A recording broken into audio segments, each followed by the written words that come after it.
Alhamdulillahirobbilalamin. Allahumma sholli ala Muhammad wa ala sayyidina Muhammad. Profesor Sadri Wasir Amri dan Bapak dan Ibu sekalian, malam ini adalah insya Allah malam terakhir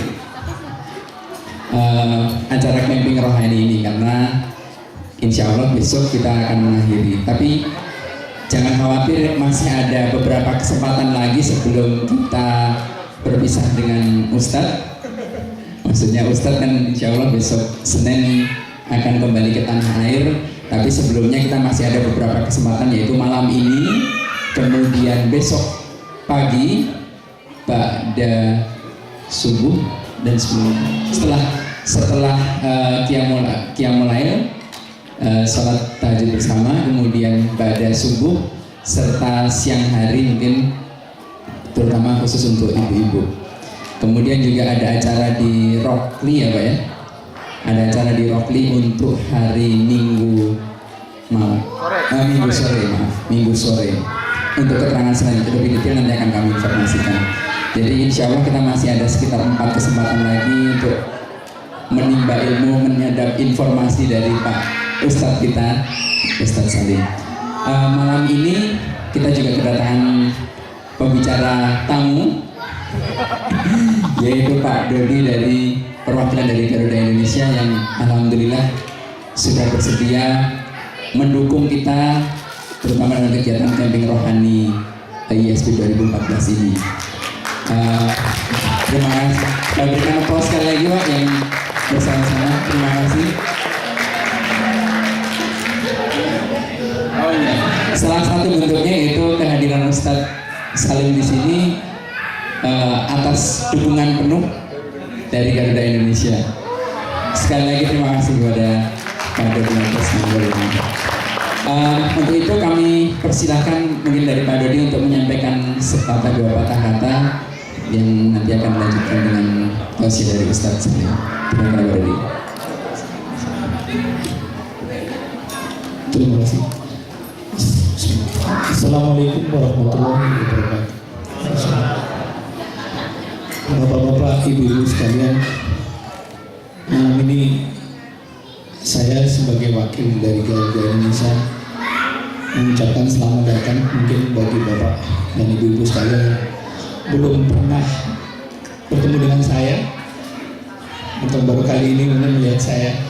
Perkenalkan, nama saya lengkap Dodi Subiarto. Mungkin kalau bapak nanti sewaktu-waktu terbang dengan Garuda, ketemu saya di airport insya Allah. Bukan di airport aja Pak, saya mengantarkan bapak ibu-ibu sekalian di airport. Jadi sudah kewajiban kami dari Garuda Indonesia untuk mendukung kegiatan ini ISB, dan kegiatan apapun yang bapak-bapak ibu lakukan, insya Allah kami akan mendukung dan ikut berpartisipasi dalam acara apapun yang diadakan dari masyarakat Indonesia di ISB ini. Demikian kira-kira salah satunya kami kemarin dihubungi dengan teman-teman dari ISP untuk Pak Ustadz ini datang ke Brisbane. Mungkin kesempatan lain lagi mungkin dari teman-teman ISP, kalau tolong diberitahukan kami untuk bisa ikut berpartisipasi untuk selanjutnya. Dan mungkin yang paling penting pesan dari kami keluarga besar Garuda, kalau kita masih mencintai Indonesia, mari kita naik Garuda. Kira-kira gitu Pak. Kira-kira itu, ini hanya pesan sponsor saja, mudah-mudahan karena kita hanya bisa membantu Bapak Ibu sekalian dengan program-program, terutama ini bapak-bapak ibu yang mau menjelang lebaran, mungkin mau bepergian pulang kampung, bisa berombongan. Kira-kira demikian, untuk kita akan memberikan harga khusus apabila bapak ibu sekalian bepergian lebih kurang 10 orang berbarengan itu dengan grup, insya Allah akan kita berikan harga khusus, dengan catatan berangkatnya harus bareng, pulangnya bisa berbeda tidak lebih dari 1 minggu mudah-mudahan. Jadi misalkan yang satu tanggal 10, yang lainnya tanggal 15 itu. Itu kira-kira yang bisa saya berikan informasi. Dan saya juga datang ke sini membawa oleh-oleh, mungkin kayak semacam brosur untuk diskon dan sebagainya, bisa dihubungi di kantor kami. Ini saya mohon maaf promosi juga Pak. Itu jadi kira-kira yang perlu saya sampaikan. Ya. Itu kemudian juga kami punya agenda juga untuk bapak-bapak, ibu-ibu mungkin di Indonesia terkenal dengan namanya yang harga, kalau kita mau naik kereta api ada harga tiket manula, maaf, usia lanjut, senior di atas 60 kita ada reduction juga sekitar 20%. Itu aja.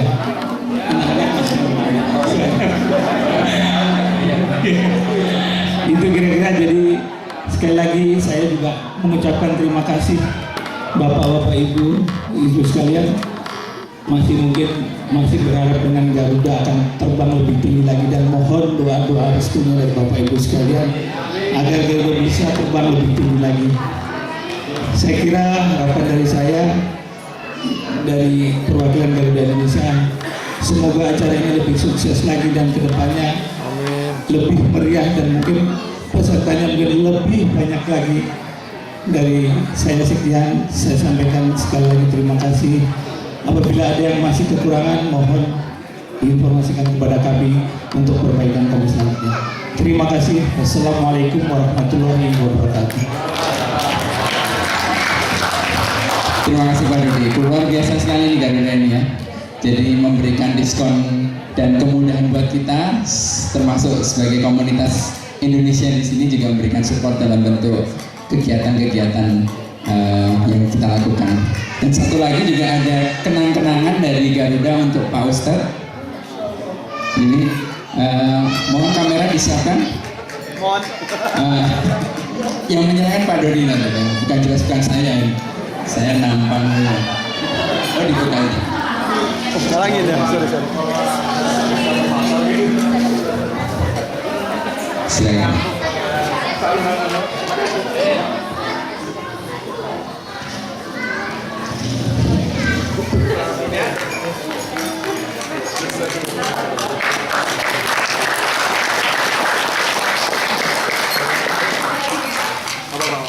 Baik, terima kasih Pak Dodi, dan atas nama jamaah ISB kami juga mengucapkan terima kasih kepada Garuda Indonesia. Selanjutnya Bapak dan Ibu, setelah kata dari Pak Dodi, selanjutnya kita akan mendengarkan bersama tausiah dari Ustadz Salim. Semoga Bapak dan Ibu belum bosan ya. Ini karena cuma tinggal 4 kali lagi ya kita akan mendengarkan tausiah formalnya. Insya Allah malam ini kita akan membahas tentang parenting. Memang materinya agak berat, parenting. Jadi akan kita bagi dua. Jadi malam ini adalah bagian pertama, bagian keduanya nanti akan disampaikan besok siang.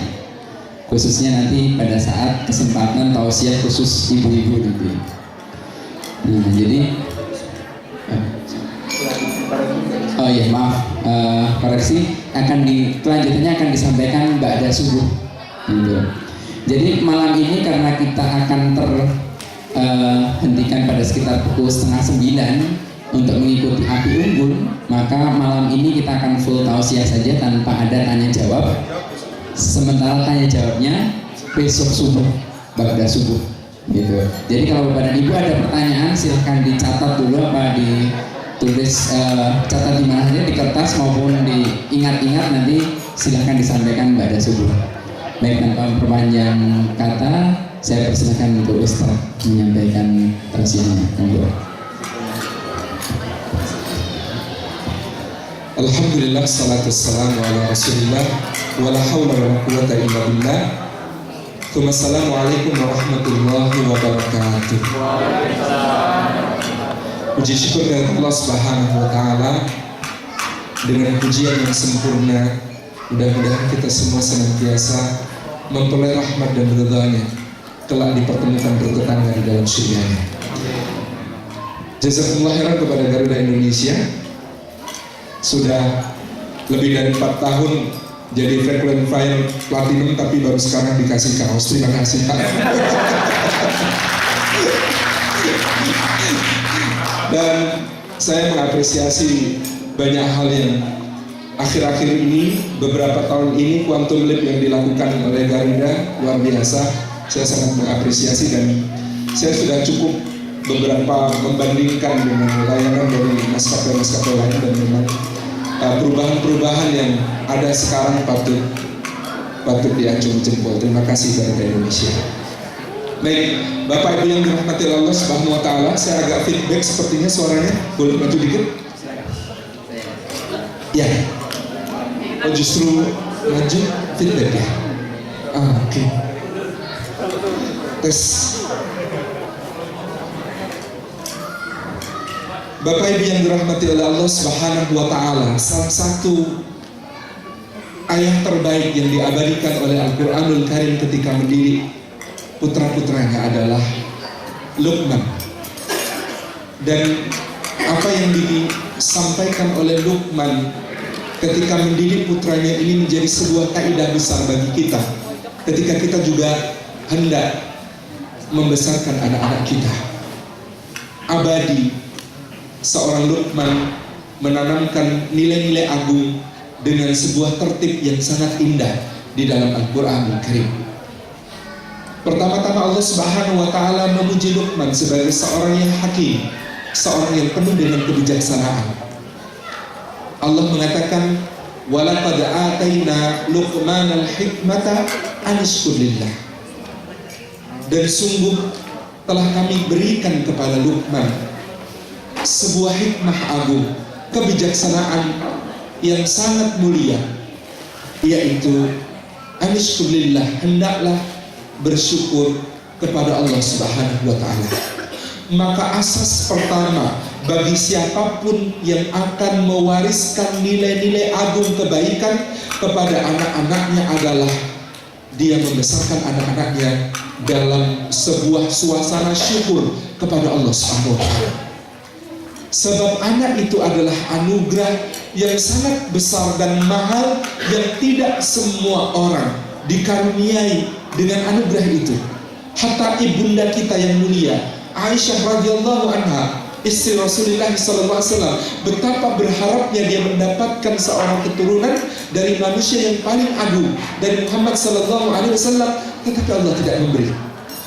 Hatta manusia-manusia agung yang lain, bukan hal yang mudah bagi mereka untuk mendapatkan keturunan. Ibrahim alaihissalam menanti anak sampai rambutnya memutih, kulitnya keriput, tubuhnya uzur, dan dengan terus tanpa kemudian kecewa kepada Allah, tanpa kemudian putus asa kepada Allah, dia berdoa dan berdoa, dan Allah menguji tak henti-henti. Ketika anak itu lahir misalnya, Allah perintahkan kepadanya, "Hai Ibrahim, tinggalkan anakmu dan istrimu di sebuah lembah tidak bertanaman di dekat rumahku yang mulia."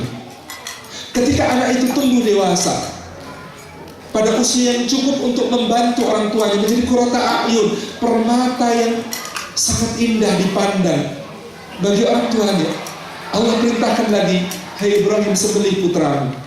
Dengan ujian-ujian yang tak henti-henti itu, kita juga mengingat tentang Zakaria alaihissalam yang kemudian, "Rabbi, ya Allah, sesungguhnya aku belum pernah dzikra," sebuah pengingatan tentang hamba Allah. Dzikra abdahu Zakaria idnada rabbahu nidaan khafiyya. Dia berdoa kepada Allah dengan suara lirih dan sunyi, "Ya Allah, aku belum pernah kecewa ketika berdoa kepadamu, tetapi ada satu yang terus memohon kepadamu, hadirnya seorang anak. Betapa dia sebuah anugerah besar. Maka pertama-tama yang penting untuk dijadikan dasar dari semua cara kita membesarkan putra-putra adalah syukur kepada Allah Subhanahu wa taala, sebab dia anugerah yang sangat besar, anugerah yang sangat agung. Kita bersyukur kepada Allah atas anak itu, sebab dia anugerah. Dan kita juga bersyukur kepada anak itu, memperlihatkan betapa dia adalah anugerah yang berharga kepada kita. Menjadi sebuah asas bagi orang tua yang akan mewariskan nilai-nilai kebaikan kepada anaknya, untuk mengecup putranya dan mengatakan, nak, betapa ayahmu ini amat sangat bersyukur kepada Allah, sebab Allah mengaruniakan engkau di dalam kehidupan kami. Seorang ibu akan menjadi seorang ibu yang berharga di mata putranya ketika dia juga kemudian mengungkapkan, nak, betapa ibu merasa sangat berharga dan bangga karena Allah mengamanahkan engkau kepada ibu. Nak, bantulah ibu, doakan ibu bisa menjadi seorang ibu yang mampu untuk memberikan kepadamu pendidikan yang baik, memberikan kepadamu adab-adab yang mulia, mencontohkan kepadamu akhlak, mencontohkan kepadamu ibadah dan ketaatan kepada Allah. Syukurillah. Asas pertama ketika kita hendak membesarkan anak-anak kita adalah mengungkapkan rasa syukur itu, mengungkapkan rasa syukur itu kepada Allah Subhanahu wa taala, dan mengungkapkan rasa syukur itu kepada anak-anak kita. Rasulullah sallallahu alaihi wasallam pada suatu hari memangku cucu-cucunya, ada Al-Hasan radhiyallahu anhu, ada Al-Husain radhiyallahu anhu, ada Umamah binti Abil As naik ke punggung beliau, kemudian ada Abdullah bin Abbas, ada kemudian Abdullah bin Zubair, ada kemudian Abdullah bin Ja'far. Mereka berkumpul bersama dan kemudian Rasulullah bermain dengan mereka, mencium mereka, dan kemudian masuk seorang yang namanya Uyainah bin Hisn, seorang pemuka Bani Tamim dari suku Fazarah. Uyainah bin Hisn mengatakan, ya Rasulullah, kau menciumi anak-anak, kau memperlakukan anak-anak dengan cara seperti itu. Aku, kata Uyainah, punya 10 anak, tak satu pun di antara mereka pernah ku cium seperti itu, pernah ku peluk-peluk dan ku belai seperti itu.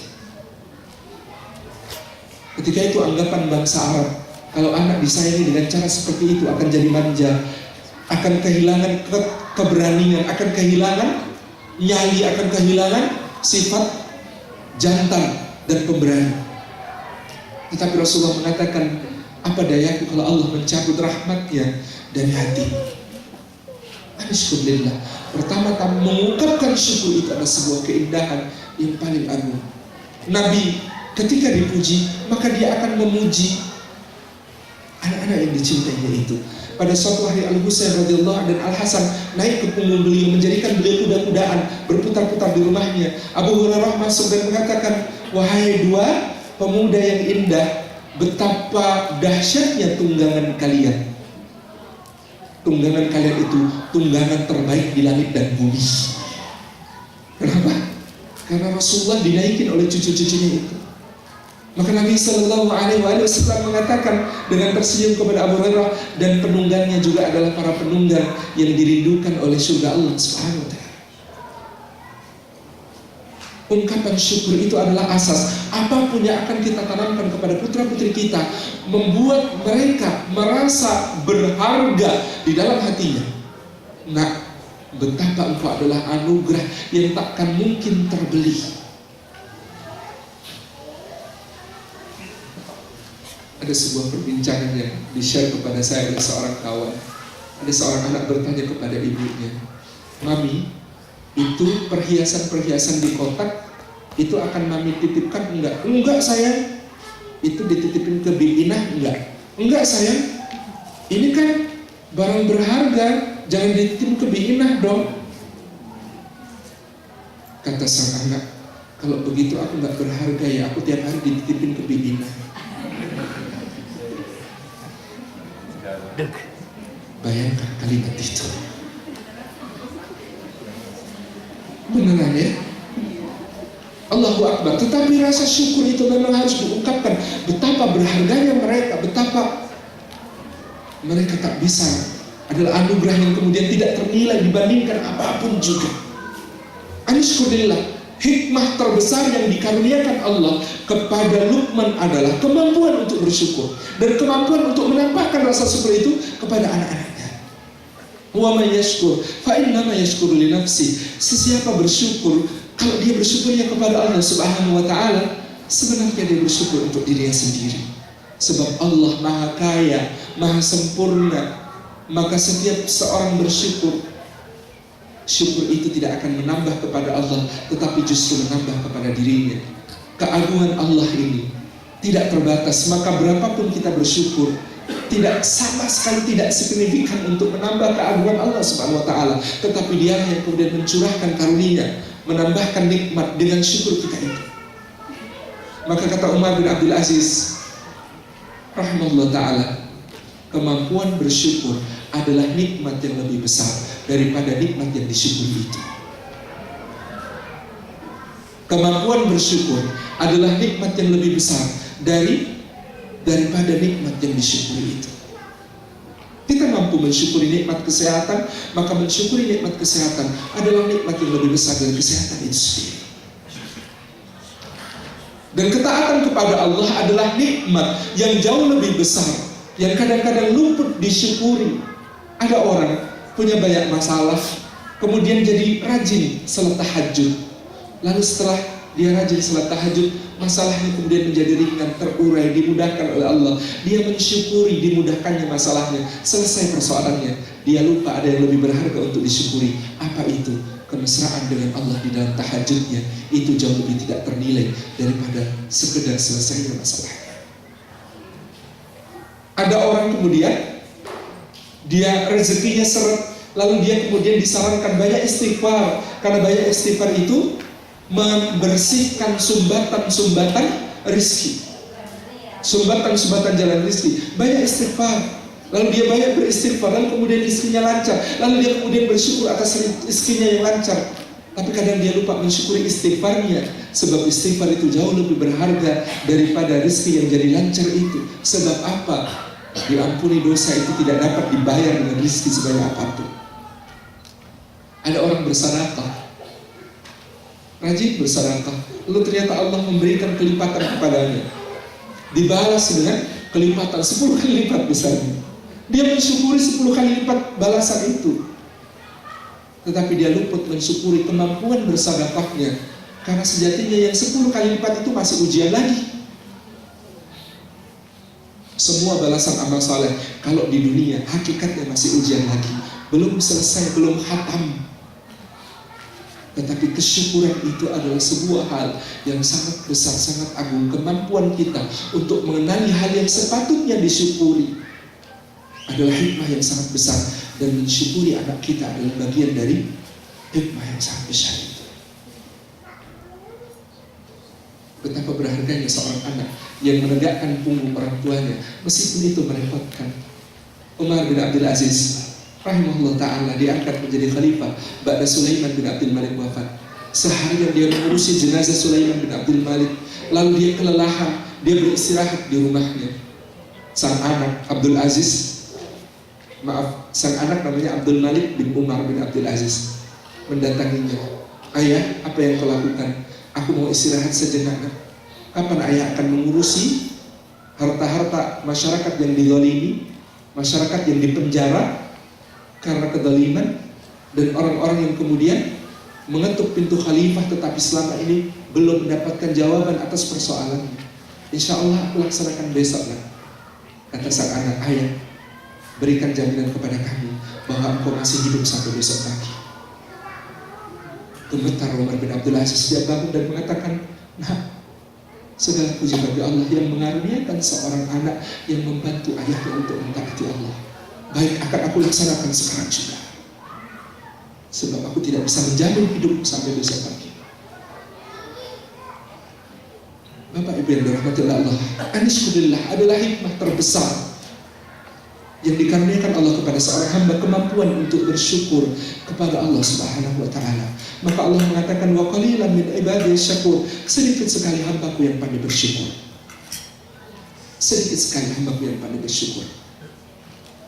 Wa man yashkur fa innama yashkuru li nafsi wa man kafara fa innallaha ghaniyyun hamid. Dan barang siapa mengkufuri nikmat itu, dia tidak mensyukuri kehadiran anaknya. Dia pikir anak itu sebuah anugerah yang biasa.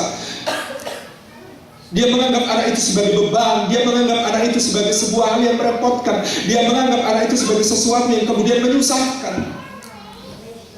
Wa man kafara fa innallaha ghaniyyun hamid. Allah Maha Kaya, Allah Maha Terpuji, Allah Maha Agung, Allah Maha Besar. Sebab sesungguhnya tentang anak itu setiap orang akan ditanya. Maka betapa agungnya orang tua yang pertama-tama yang dia tanamkan di dalam dirinya atas kehadiran seorang anak adalah rasa syukur yang berlimpah-limpah. Saya selalu bersedih merenung, ya Allah, apakah saya termasuk hamba yang Engkau tidak berikan kepercayaan yang besar untuk mengasuh anak-anak, sehingga dua misalnya sebelum Hilma itu diambil oleh Allah, yang satu menjelang lahir, yang satu ketika usia kandungan 4 bulan. Kemudian ada Hilma, ba'da Hilma 2 kali juga keguguran. Dan mohon doanya sekarang sedang 13 minggu, mudah-mudahan Allah menjadikan rizki. Saya misalnya cemburu kepada kawan-kawan guru saya, Ustaz Nasir Haris Shihab, dengan 12 putra yang Masya Allah tidak pernah di wajahnya ada letih, dan tidak pernah di wajahnya ada kata-kata ya Allah repot urus anak, ya Allah capek urus anak, ya Allah. Tidak sama sekali. Ada guru saya Ustaz Fazil Adil 7, ada guru saya Ustaz Bagus Presimoto 8. Mereka selalu mengatakan 2 anak cukup, 3 anak lebih dari cukup, 4 anak istimewa, 5 anak baik sekali, 6 ke atas istimewa gitu. Terus menjadi sebuah keindahan-keindahan. Tetapi memang letaknya bukan berapa, tetapi bagaimana kita mensyukurinya. Saya terhibur dengan betapa susahnya Zakaria, saya terhibur dengan betapa susahnya Ibrahim. Tetapi itu semua adalah sebuah hal yang agung yang kemudian kita dapati. Alhamdulillah, bersyukur kepada Allah adalah asas besar itu. Sebab tanpa syukur kepada Allah atas anugerah anak, kita tidak akan mampu untuk bersikap sempurna kepada anak. Yang selain syukur masih ada lagi. Sikap kedua adalah anak itu anugerah. Tadi pertama sikap syukur, karena anak itu anugerah, dia harus disyukuri. 2, sikap amanah, karena anak itu titipan, maka kita harus menjaganya. Kalau titipan itu kan minimal kembali sama, tidak boleh berkurang. Anak dititipkan dalam keadaan fitrah, maka kelak ketika dia kembali kepada Allah, seharusnya orang tua juga menanamkan nilai agar dia kembali fitrah. Sikap ketiga adalah waspada, sebab dia adalah ujian, sebab dia adalah fitnah, sebab dia adalah hal yang akan kemudian bisa juga menjadi penjerumus bagi orang tuanya jatuh ke dalam hal-hal yang dimurkai Allah Subhanahu wa taala. Karena sikap-sikap itu tidak akan lahir tanpa kemudian dilandasi oleh hal pertama, yaitu rasa syukur atas kehadiran putra-putri kita. Allah melanjutkan firman-Nya, wa idh qala Luqman li ibnihi wa huwa ya'iduhu ya bunayya la tusyrik billah. Ada nilai paling awal yang ditanamkan oleh Luqman kepada anak-anaknya. Ya bunayya, wahai anakku tersayang. Kata yang dipilih isim tasghir dalam bahasa Arab, Bu. Ya bunayya itu bukan cuma anakku. Kalau anakku bahasa Arabnya ya beni. Tapi kalau bunayya itu artinya anakku tersayang. Wahai anakku tersayang. Apakah kita pernah memanggil anak kita dengan sebutan nak sayangku, atau cuma nak saja? Ya bunayya, anakku tersayang. La tusyrik billah, jangan engkau mempersekutukan Allah. Nak, fa inna syirka la dzulmun adzim, karena mempersekutukan Allah itu kezaliman yang besar. Sejak dia dalam kandungan, sejak dia masih berupa janin, mengenalkan Allah Azza wa Jalla sebagai Rabb kita. Nah, tahukah engkau siapa yang menganugerahkan engkau di dalam perut ibumu ini? Nak, dialah Allah yang menciptakanmu dengan penciptaan yang begitu indah dan sempurna. Nak, tahukah engkau siapa yang menjadikan engkau di dalam perut ibu bersatu dengan ibu dalam nafas, dalam rizki, dalam kebaikan-kebaikan ini? Nak, Dialah Allah Rabb kita Azza wa Jalla. Dia yang menciptakan kita, Dia yang memberi rezeki kita, Dia yang mengatur urusan kita, Dia yang memiliki kita, dan Dia kelak akan meminta pertanggungjawaban kita. Ajak bicara Dia, karena Dia mengerti, karena Dia akan mendapatkan tertanamnya nilai-nilai ilahiyah itu. Tauhid, mengesahkan Allah Subhanahu wa Ta'ala adalah yang pertama-tama senantiasa harus kita tanamkan dalam obrolan kepada anak-anak kita. Nah, Allah Subhanahu wa Ta'ala adalah yang mencipta kita, maka hanya kepada yang kita menyembah, hanya kepada yang kita memohon pertolongan. Nah, wah, apa ngerti? Kalaupun belum mengerti, kalimat itu akan tertanam di dalam benaknya untuk pada satu saat dia dimengerti kalau software untuk membacanya sudah sempurna. Itu disimpan dulu sebagai data, dan kelak kalau software untuk membacanya sudah sempurna, dia akan mengerti, dia akan mengerti.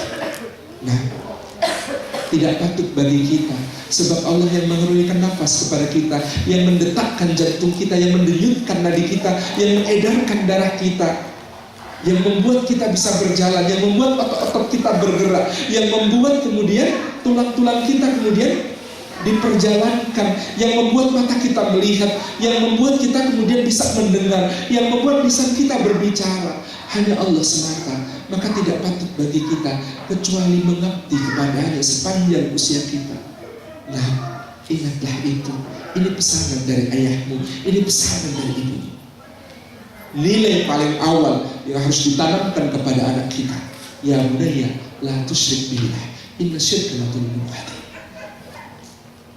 Wa wasaina al-insana biwalidayhi hamalathu ummuhu wahnan ala wahnin wa fisaluhu fi 'amayn an ishkur li wa liwalidayka ilayya al-masir. Firman Allah selanjutnya ketika menceritakan tentang Luqman adalah, nah, Allah mewasiatkan engkau bisa melihat bagaimana ayahmu ini berbakti kepada nenekmu dan kakekmu. Maka ketika kita akan mengajarkan bakti kepada anak-anak kita, kita harus juga menunjukkannya. Bagaimana kita memperlakukan kakek mereka, bagaimana kita memperlakukan nenek mereka yang telah melahirkan kita, yang telah mengandung kita. Nah, ibunda, masih ingat ketika engkau dalam kandungan ibunda? Berat, nak. Ibu ketika awal mual-mual, muntah-muntah, kesakitan, kaki pegal. Ibu ketika kemudian kami bertambah besar di dalam perut ibu, nak, ibu merasa bingung, berbaring miring tidak enak, berbaring telentang lebih lagi, apalagi tengkurap, kasihan engkau. Nah, tetapi yakinlah ketika itu ibu begitu mencintaimu, mengharapkan kehadiranmu, semua derita ibu rasanya terbalas, nak. Bahkan ketika ibu mengalami perobekan, ketika ibu bertaruh nyawa, ketika melahirkan engkau, nak, semuanya terbayar ketika engkau menangis di pangkuan ibu, nak, di pelukan ibu, nak. Itu tidak akan terlupakan, nak. Sebagaimana dulu ibu tidak akan pernah melupakan, nak, bagaimana nenekmu terjaga malam-malam, nak. Karena ibu menangis, karena ibu ngompol, karena ibu rewel, karena ibu panas, karena ibu haus, karena ibu lapar. Karena keadaan-keadaan itu, betapa kita tidak bisa membalas jasa mereka. Ibu selalu mendoakan nenek dan kakekmu di dalam doa-doa ibu, nak, karena ibu tahu ibu tidak pernah bisa membalas jasa mereka. Perkenalkan bakti kita kepada mereka agar mereka tahu seperti apa berbakti kepada orang tua.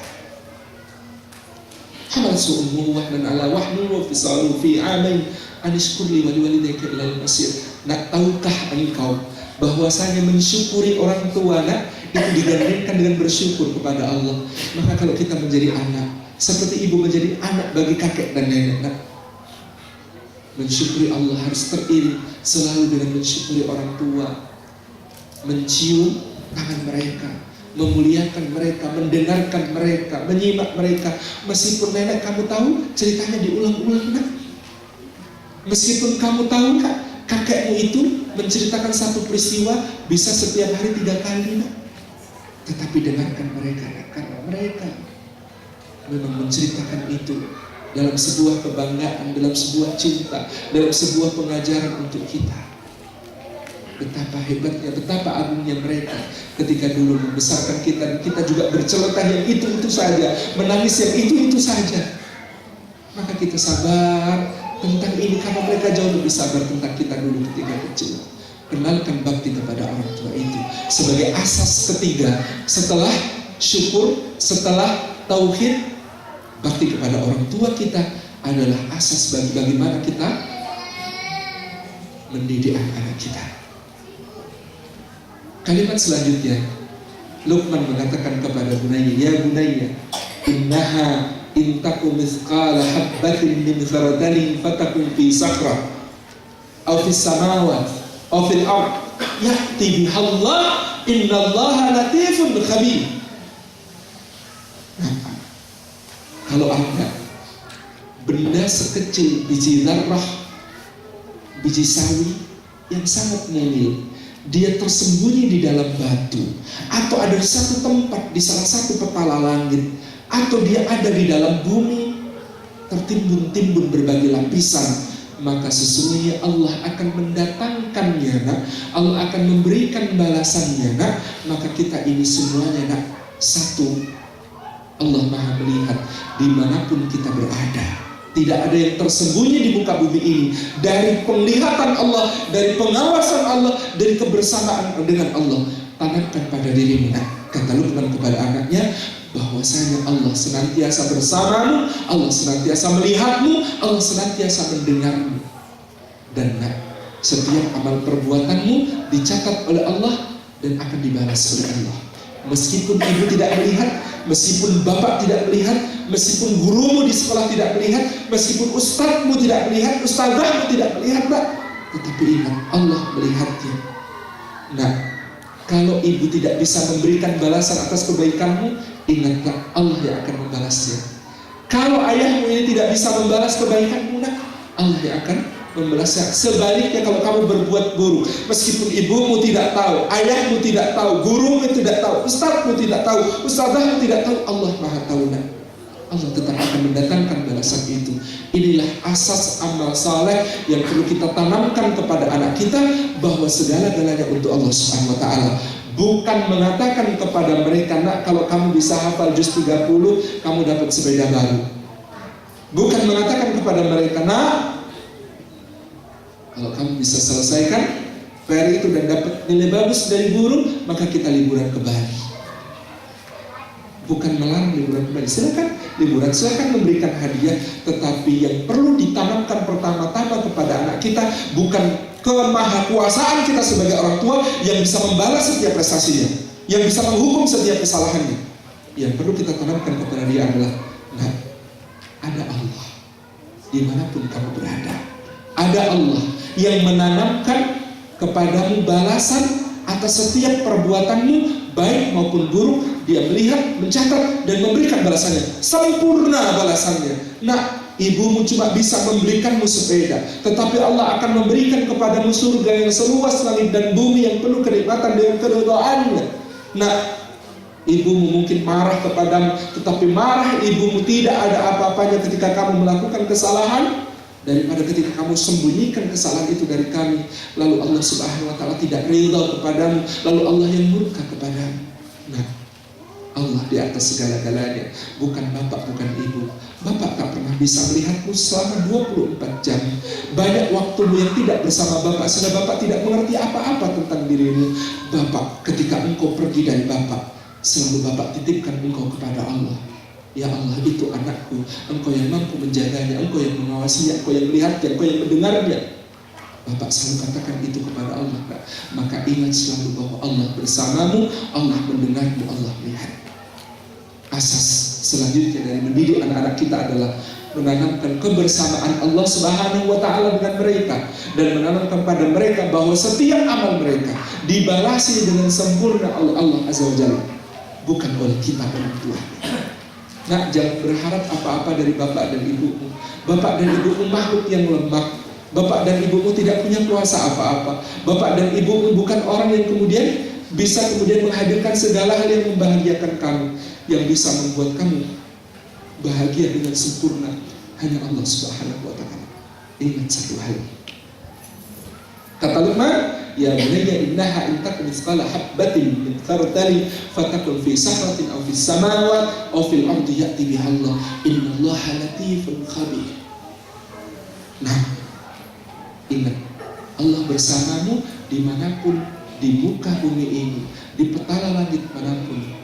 Tidak ada yang tersembunyi dari Allah, dan Allah membalas semua kebaikan maupun keburukan.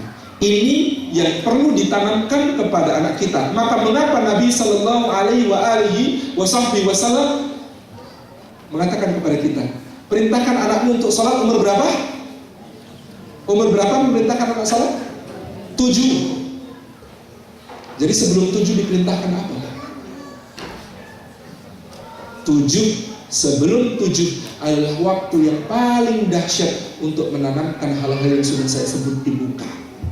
Dari tauhid kepada Allah, dari syukur kepada Allah, dari bakti tentang orang tua dan terima kasih kepada mereka, dari sebuah asas amal, yaitu bahwa Allah Subhanahu wa Ta'ala yang maha melihat dan maha membalas semua amal.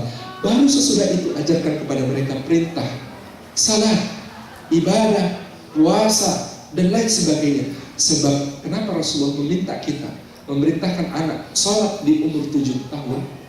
Sebab sebelum itu ada sesuatu yang jauh lebih penting daripada amal. Sebab sebelum itu ada sesuatu yang jauh lebih penting daripada memerintahkan mereka untuk melakukan berbagai macam gerakan jungkat-jungkit itu.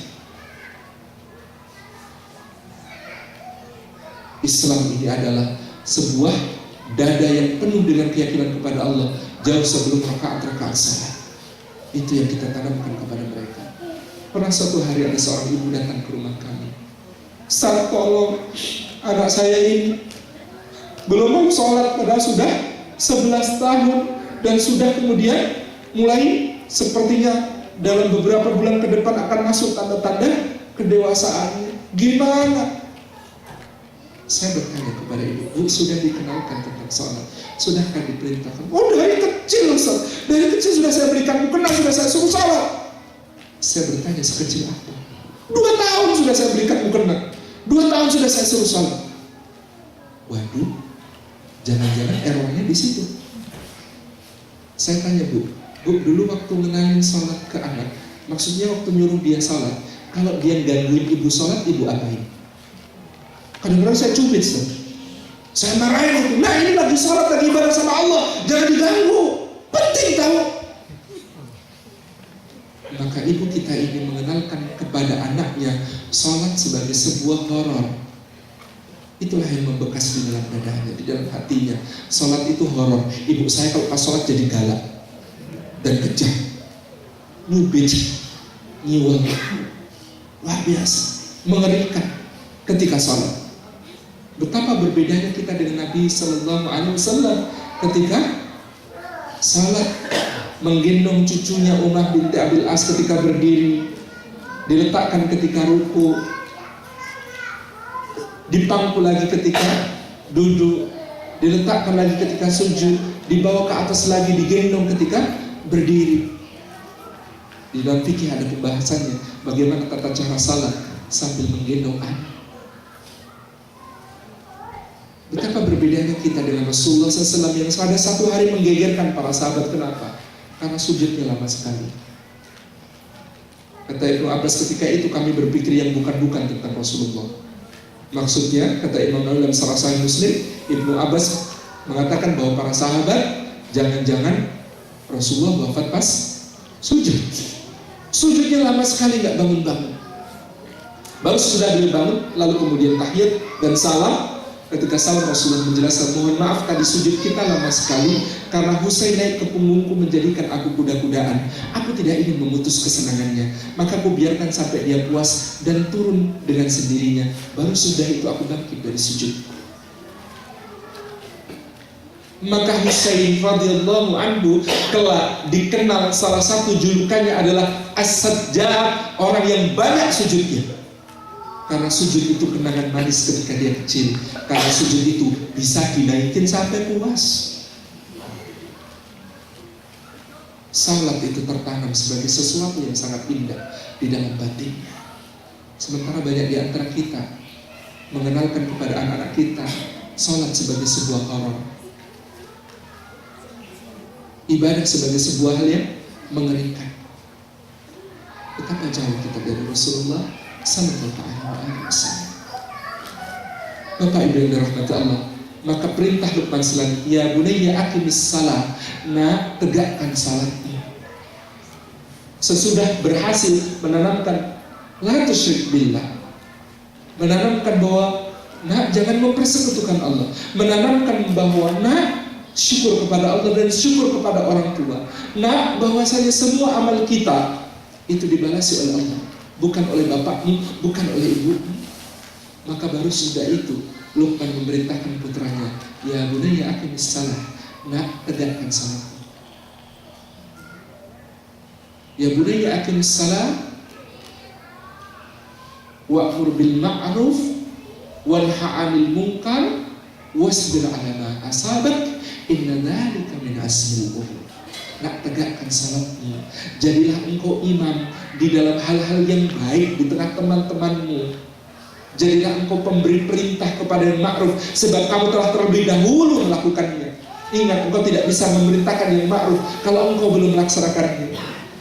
Dalam kebaikan-kebaikan itu jadilah engkau imam bagi kawan-kawan sebalanmu, bagi teman-teman. Jadilah engkau pelopor, bukan pengekor. Wa'mur bil ma'ruf wa nahi 'anil munkar, dan cegahlah orang dari keburukan-keburukan. Dan engkau tidak akan bisa mencegah keburukan kalau engkau juga melaksanakan keburukan itu. Wa nahi 'anil munkar wasbir 'ala ma asabak, dan hidup yang seperti itu akan butuh banyak kesabaran. Hidup yang menegakkan salat, hidup yang memerintahkan yang ma'ruf, hidup yang mencegah dari yang munkar itu ingat akan memerlukan begitu banyak kesabaran. Maka wasbir 'ala ma asabakna, ingat satu hal ini, sabar. Karena sabar ini adalah satu-satunya amal yang pahalanya sempurna dari sisi Allah tanpa batas. Wa innama tuwaffas sabiruna ajrahum bighairi hisab. Karena sabar ini adalah amal yang paling ditakjubi oleh para malaikat. Malaikat itu kalau sama orang yang berzikir, bertasbih, salat, sujud, ruku, melakukan berbagai macam kebaikan, itu tidak heran. Kenapa? Nah, mereka juga diperintahkan untuk hal semacam itu dan mereka sanggup. Tetapi malaikat paling takjub kepada manusia yang sabar, sebab di dunia malaikat tidak ada musibah. Maka malaikat tidak dikaruniai amal untuk sabar. Maka di antara sambutan para malaikat kepada semua ahli surga adalah salamun alaikum bima sabartum. Jadi sambutan para malaikat kelak di surga kepada kita manusia itu di antaranya berbunyi salamun alaikum bima sabartum. Salam sejahtera atas kalian disebabkan kesabaran kalian. Bukan disebabkan sholat kalian, bukan disebabkan puasa kalian, bukan disebabkan oleh haji kalian, umrah kalian, sedekah kalian, bukan. Kata para malaikat, salamun alaikum bima sabartum. Salam sejahtera atas kalian disebabkan kesabaran kalian. Nah, sabar itu ditakjubi malaikat. Jadilah engkau insan yang ditakjubi malaikat.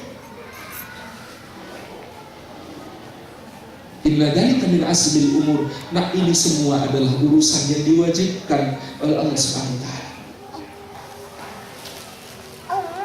Selanjutnya kata Luqman, ya bunayya bisawata wa'mur bil ma'ruf wa nahy 'anil munkar wasbir 'ala ma sabaq inna dzalika min azmil umur wa la tus'ir khaddaka lin-nasi wa la tamshi fil ardi maraha innallaha la yuhibbu kulla mukhtalin fakhur. Yang selanjutnya ditanamkan sesudah ketaatan kepada Allah adalah akhlak. Apa akhlak paling asasi yang ditanamkan Luqman di situ? Nah, jangan pernah engkau merasa lebih daripada sesama. Jangan berjalan di hadapan mereka dengan angkuh dan sombong. Nah, jadilah engkau orang yang rendah hati. Karena sesungguhnya rendah hati adalah akhlak yang paling utama.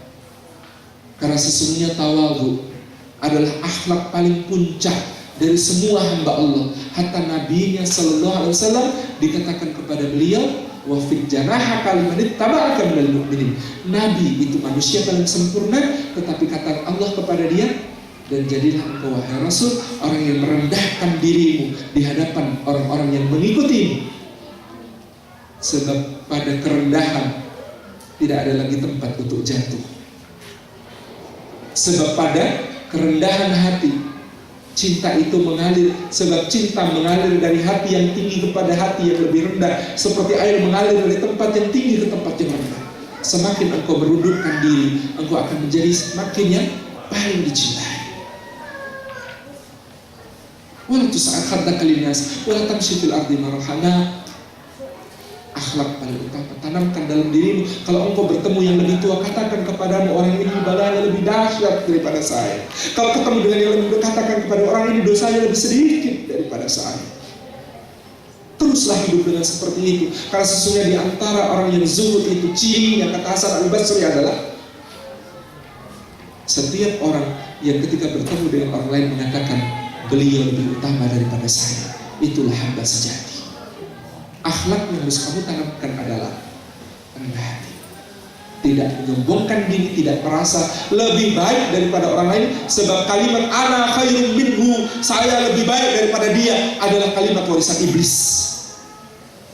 Sebab kalimat yang mengatakan aku adalah Tuhan yang paling tinggi adalah warisan Fir'aun. Sebab kalimat yang mengatakan ini diberikan kepadaku karena ilmuku yang lebih daripada orang lain adalah kalimat warisan Qarun. Semuanya adalah kalimat keburukan yang sangat dusta. Yang terakhir yang diajarkan oleh Luqman alaihissalam kepada putranya adalah waqsid fi masyika waghdud min sautik inna ankaral aswati la sautil hamir. Adab, tauhid, kesyukuran kepada Allah dan orang tua, asas amal saleh bahwa Allah yang membalasnya, ibadah-ibadah ketaatan kepada Allah, akhlak, terakhir yang ditanamkan oleh Luqman kepada putranya adalah adab. Waqsid fi masyika, sederhanalah kamu dalam berjalan. Adab itu operasional dari akhlak, tetapi seringkali adab itu terikat oleh kebiasaan-kebiasaan tertentu dalam masyarakat. Sopan menurut orang Jawa belum tentu sopan menurut orang Bugis. Contoh, makan nasi bersama-sama lalu tuan rumah mengambilkan untuk tamunya. Bagi orang Jawa itu sopan, bagi orang Bugis penghinaan. Masa makan saja kita diambilkan, dibatasi, betul kita makan. Yang namanya adab itu terikat kebiasaan, berbeda-beda. Sopannya orang Jawa dengan sopannya orang Sunda berbeda. Sopannya orang Jawa dengan sopannya orang Medan berbeda. Ada orang Medan bicara kepada saya, kita semua yang berkaki 4 kita makan, kecuali meja. Saya bilang kepada mereka dengan bahasa juga seperti itu.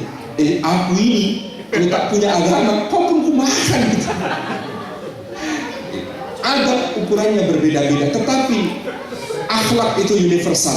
Ketidaksombongan, kerendahan hati itu universal. Tetapi wujudnya, bagaimana cara berjalan yang benar, bagaimana cara berjalan yang sopan, bagaimana cara bicara yang sopan, itu ada ukuran-ukuran adab yang perlu kita juga pertimbangkan di dalam setiap masyarakat. Di dalam kalimat Luqman, waqsid fi masyika, sederhanalah engkau dalam berjalan. Waghdud min sautik, dan tahanlah sedikit bicaramu, jangan los.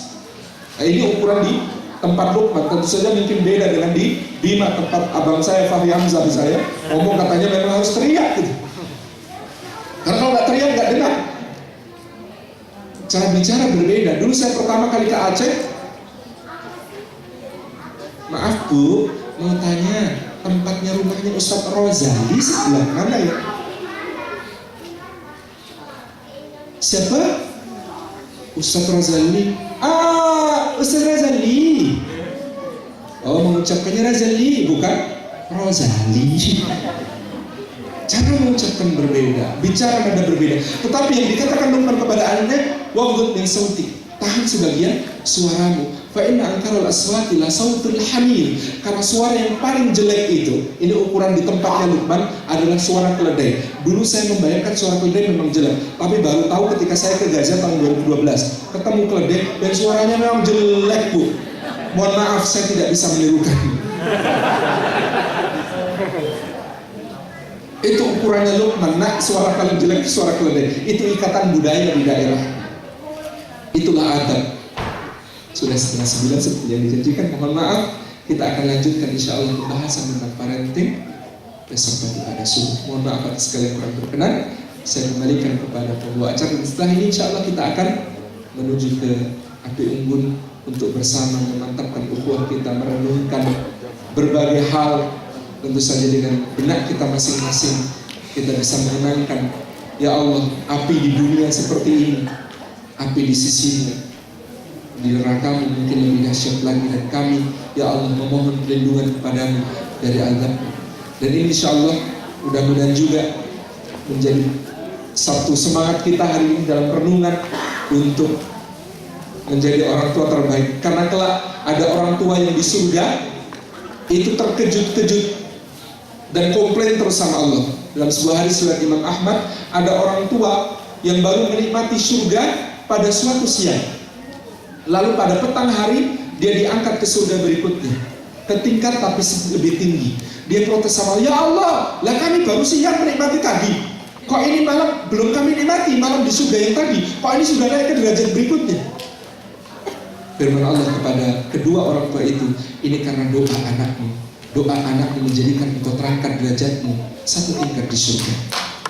Malam dilalui di surga tingkat atasnya itu, pagi sudah diangkat lagi ke surga berikutnya. Ya Allah, lah di sini belum menikmati siangnya ya Allah, kau sudah naik lagi ke derajat surga berikutnya. Iya, karena anakmu lagi-lagi mendoakanmu, maka engkau dinaikkan ke surga yang lebih tinggi, lebih tinggi. Mudah-mudahan semua anak kita seperti itu. Insya Allah. Dan kita lanjut ke Api Unggun. Saya kembalikan kepada pembawa acara. Alhamdulillah, terima kasih sekali Ustaz atas tausiahnya. Saya tahu ini materi yang cukup emosional, tadi beberapa sudah terbawa emosinya, ada juga yang ngantuk Ustaz. Tapi itu manusiawi sekali. Supaya suasana lebih hidup, sepertinya kita akan masuk ke acara berikutnya, yaitu kita akan menikmati Api Unggun dengan detail acara yang insya Allah akan dipandu oleh Mas Hari Imawan dan Mas Febi Dwi Rahmadi. Selanjutnya kami persilahkan Mas Hari mau menyampaikan sesuatu terkait dengan Api Unggun tersebut. Selanjutnya terima kasih Ustaz Salim atas kesediaannya, atas tausiahnya. Terima kasih semua.